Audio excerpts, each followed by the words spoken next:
கிறிஸ்துவுக்குள் பிரியமான சகோதர சகோதரிகள் யாவருக்கும் ஆண்டவராகிய இயேசு கிறிஸ்துவின் ஈடு இணையற்ற நாமத்தினாலே உங்களுக்கு நான் வாழ்த்துக்களை நான் தெரிவித்துக் கொள்கிறேன்.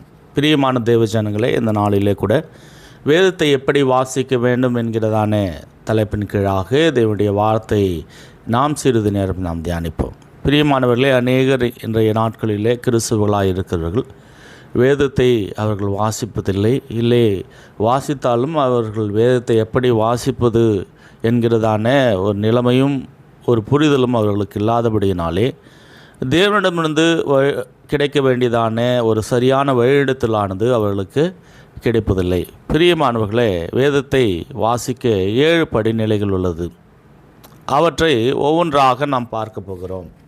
பிரியமானவர்களுடைய வார்த்தையின் மூலம் உங்களுடன் பேசவும் புரிந்து கொள்ள உங்கள் இருதயத்தை திறக்கவும் முதலாவது நாம் தேவனிடம் ஜெபிப்பது மிக மிக அவசியம். பிரியமானவர்களே, முதலில் ஜெபம் என்பது நம்முடைய வாழ்க்கையில் மிக மிக அவசியமான ஒன்றாக இருக்கிறது. தேவனுடைய வார்த்தையின் மூலமாக அவர் நம்முடைய இருதயத்தை திறந்தல் முடியாக நாம் முதலாவது வேதத்தை வாசிக்கும் முன் தேவனிடத்தில் நாம் ஜெபிப்பது மிக மிக அவசியமான ஒன்றாக இருக்கிறது. வேதத்தில் நாம் பார்க்கும்பொழுது யாக்கோபு 1ஆம் அதிகாரம் 5ஆம் வசனத்தில் நாம் பார்க்கும்பொழுது, உங்களில் ஒருவன் ஞானத்தில் குறைவுள்ளவனாயிருந்தால் யாவருக்கும் சம்பூர்ணமாய் கொடுக்கிறவரும் ஒருவரையும் கடிந்து கொள்ளாதவருமாகிய தேவனிடத்தில் கேட்கப்படுவன், அப்பொழுது அவனுக்கு கொடுக்கப்படும். பிரியமானவர்களே, முதலாவது நம்ம இந்த உலகத்தில் பாருங்கள், ஒரு பிரச்சனை, ஒரு துன்பம், ஒரு இக்கட்டு அப்படின்னு நமக்கு நேரிடும் பொழுது நம்ம யாரிடமோ கேட்கிறோம். நம்முடைய சக நண்பர்களிடம் கேட்கிறோம், உறவினர்களிடம் நம்ம கேட்கிறோம். நம்ம ஒரு விஷயத்தை நாம் மேற்கொள்ள முடியல, அந்த காரியத்தை நாம் மீண்டு வர முடியல என்கிறதான ஒரு சூழ்நிலையில் நம்ம எல்லாருடைய ஆலோசனை பெற்றுக்கொள்கிறோமே ஒழிய, நாம யோசிக்கிறோமே ஒழிய, மாறாக நாம் அந்த ஞானத்தை யாரிடத்தில் கேட்க வேண்டும் என்று சொன்னால், நாம் ஞானத்தில் குறைவுள்ளவர்களாக இருந்தால் யாவருக்கும் சம்பூர்ணமாய் கொடுக்கிறவரான கடிந்து கொள்ளாதவருமாகிய தேவனிடத்தில் நம்ம கேட்கும் பொழுது அது நம்மளுக்கு கொடுக்கப்படும். அப்போது வேதத்தை வாசிக்கும் பொழுது முதலாவது ஜெபம் என்பது அவசியமான ஒன்றாக இருக்கிறது. 2வது காரியத்தை நாம் பார்க்கும் பொழுது திட்டமிட வேண்டும்.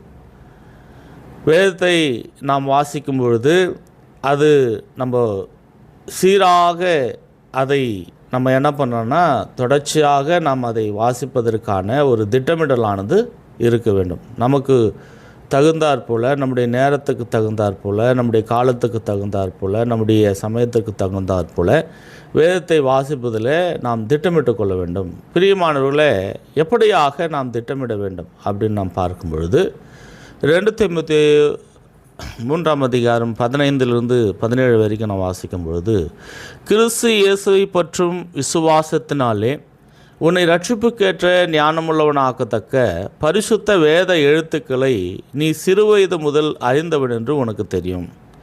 பிரியமானவர்களே, இன்றைக்கு வேதத்தை நம்ம என்ன பண்ணுறோம், வாசிக்கிறோம். திடீர்னு ஒருத்தர் என்ன பண்ணுற, ஞானஸ்தானம் எடுத்துக்கினார், உடனே அவர் வேதம் முழுவதும் என்ன பண்ண முடியாது, கற்றுக்கொள்ள முடியாது. அதற்கான காலங்களானது எடுத்துக்கொள்ளும். இங்கே அப்போஸ்தலனாகிய பவுல் தீமோத்தேயுக்கு சொல்கிறாரு, கிறிஸ்து இயேசுவை பற்றி விசுவாசத்தினாலே ரட்சிப்புக்கு ஏற்ற ஞானமுள்ளவன தக்க பரிசுத்த வேத எழுத்துக்களை நீ சிறுவயது முதல் அறிந்தவன் என்று உனக்கு தெரியும். அப்போ வேதத்தை நம்ம எப்படி வாசிக்கணும், எப்பொழுதிலிருந்து வாசிக்கணும்னா, சிறுவயது முதல் அதை நாம் கற்றுக்கொள்வது அவசியமான ஒன்றாக இருக்குது.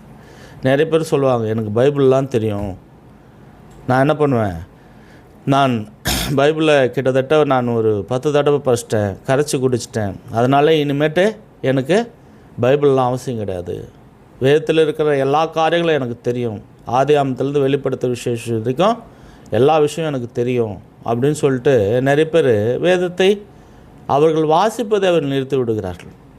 ஆனால் இங்கே வசனம் என்ன சொல்லுதுன்னா, கிறிஸ்து இயேசுவை பற்ற விசுவாசத்தினாலே ரட்சிப்புக்கேற்ற ஞானமுள்ளவனாக்கத்தக்க பரிசுத்த வேத எழுத்துக்களை சிறுவயது முதல் அறிந்தவன் என்று தெரியும்.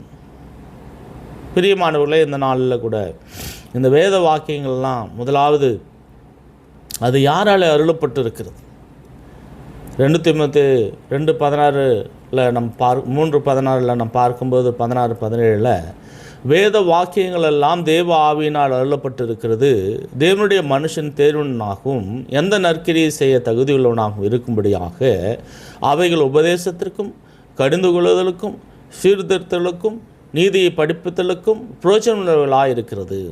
பிரியமானவர்களே, வேத வாக்கியங்கள்லாம் யாரால் அருளப்பட்டிருக்கிறது? தேவ ஆவியினாலே அருளப்பட்டிருக்கிறது.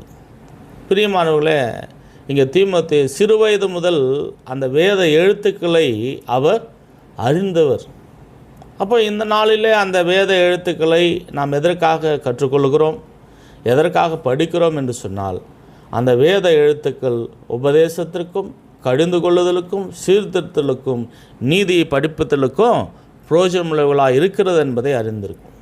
அப்போ வேதத்தை வாசிக்கும் முன் நம்முடைய வாழ்க்கையில் அதை திட்டமிட்டு, அது யாரால் கொடுக்கப்பட்டது, எதற்காக நமக்கு கொடுக்கப்பட்டிருக்கிறது, அந்த வேத வசனங்களை நாம் எதற்காக பயன்படுத்த வேண்டும் என்கிறதான ஒரு நோக்கில் நம்ம திட்டமிட்டு அதை நாம் படிக்க வேண்டும். பிரியமானவர்களே, 3வது விஷயத்தை பார்த்து ஒவ்வொன்றாய் நாம் படிக்கணும். அந்த பற்றி நாம் படித்து கொள்ள வேண்டும். ஒவ்வொரு ஒவ்வொரு வசனமாக நாம் அந்த வேத வசனங்களை நாம் வாசிப்பது மிக மிக அவசியம். ஒரு சிறிய ஒரு பகுதியை எடுத்துக்கொண்டு நம்ம அவசரப்படாமல் வேத வார்த்தையை, வசனத்தை, அதிகாரத்தை நம்ம என்ன பண்ணோம், அவசரப்படாமல் மெதுவாக படிக்க வேண்டும். அந்த வார்த்தையிலே நாம் மூழ்க வேண்டும். அதை ஒவ்வொன்றாக படிக்க வேண்டும். நிறைய பேர் பார்க்குறோம், சின்ன வயசுலேருந்து சங்கீத புஸ்தகத்தை ஏதோ ஒன்று எடுத்துகிட்டு வாசிட்டு என்ன பண்ணுவாங்க, வேலைக்கு கடந்து போவாங்க. இரவு நேரத்திலும் அப்படியாகத்தான். பிரியமானவர்களே, வேத வசனத்தை எப்படி வாசிக்கணும்னா, மெதுவாக நம்ம வாசிக்கணும், அவசரப்படாமல் வாசிக்கணும்.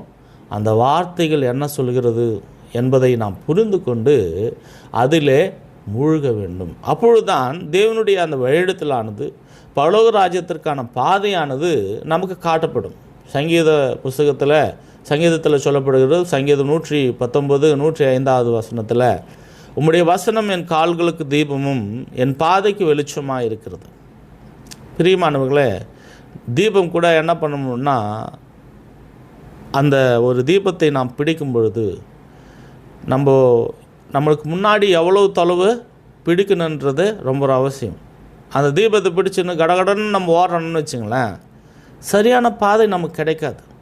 அப்படின்றப்போ அந்த தீபத்தை நாம் பிடிக்கும் பொழுது மெதுவாக அந்த பாதையில் எந்த பாதை சரியான பாதை என்பதை புரிந்து கொண்டு நடக்கும் பொழுது, அப்போது நம்முடைய வாழ்க்கையில் அந்த வேத வசனங்களை ஒவ்வொன்றாக நாம் படிக்கும் பொழுது, மெதுவாக படிக்கும் பொழுது, புரிந்து கொண்டு படிக்கும் பொழுது, அதை நாம் ஏற்றுக்கொண்டு படிக்கும் பொழுது, அதில் தேவன் எனக்கு என்ன பேசுகிறார் என்பதை நாம் புரிந்து கொண்டு படிக்கும் பொழுது, அந்த வேதம் நம்முடைய கால்களுக்கு தீபமும் பாதைக்கு வெளிச்சமாக இருக்கிறது என்பதை நம்மளால் உணர முடியும்.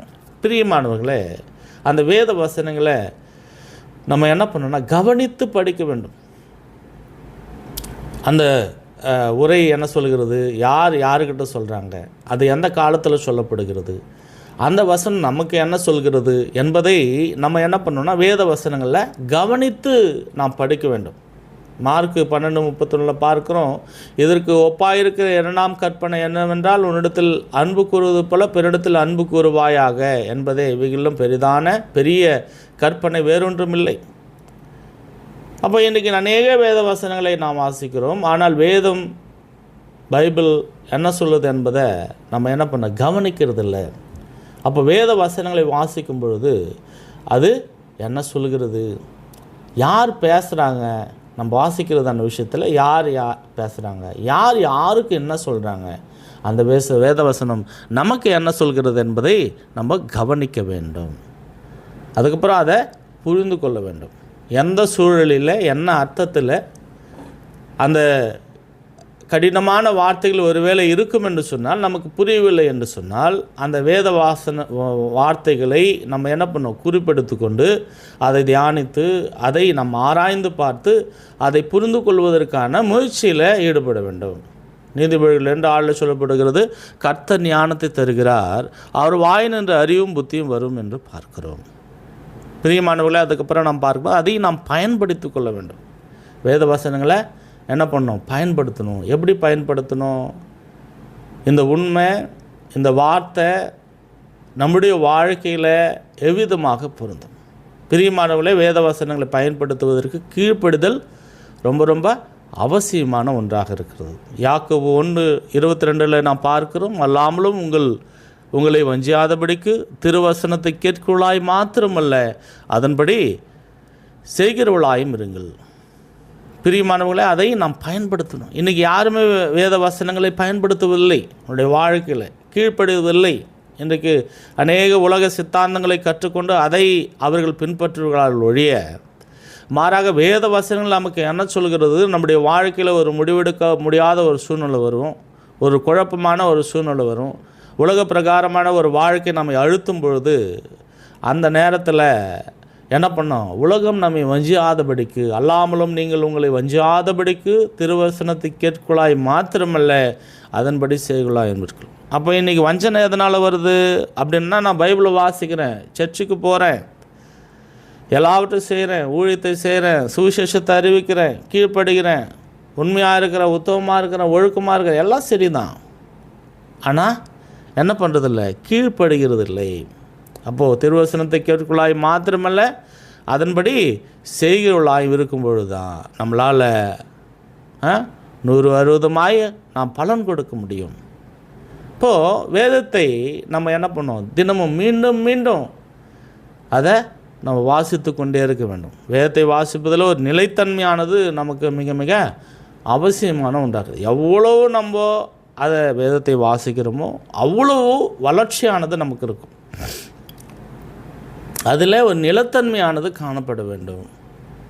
யோசுவாவுக்கு சொல்லப்படுகிறது, யோசுவா புஸ்தகத்தில் 1:8 நாம் பார்க்கும் பொழுது, இந்த நியாயப்பிரமாண புஸ்தகம் வாயை விட்டு பிரியாதிருப்பதாக, இதில் எழுதியிருக்கும்படியெல்லாம் நீ செய்ய கவனமாக இருக்கும்படி இரவும் பகலும் அதை தியானித்து கொண்டிருப்பாயாக. அப்பொழுது நீ உன் வழி வாய்க்க பண்ணுவாய், அப்பொழுது புத்திமானமாய் நடந்து கொள்வாய். அப்போது இந்த நியாயப்பிரமாண புஸ்தகம், தேவனுடைய வார்த்தை நம்முடைய வாயை விட்டு என்ன பண்ணோம்? பிரியாது இருக்கணும். அதில் எழுதியிருக்கிறபடியெல்லாம் நம்ம செய்ய கவனமாக இருக்கும்படி இரவும் பகலும் அதை நம்ம தியானித்து கொண்டிருக்கும் பொழுது நம்முடைய வழியை நாம் வாய்க்க பண்ணுவோம், புத்திமானமாய் நடந்து கொள்வோம்.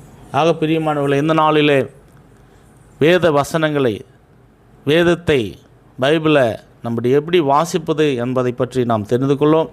தொடர்ச்சியாக இதை நீங்கள் மனதில் வைத்துக்கொண்டு இதை பின்பற்றி தேவனிடமிருந்து மிகப்பெரிய ஆசீர்வாதங்களை பெற்றுக்கொள்ளுங்கள். தேவன் தாமே இந்த நாளை உங்களையும் ஆசீர்வதிப்பாராக.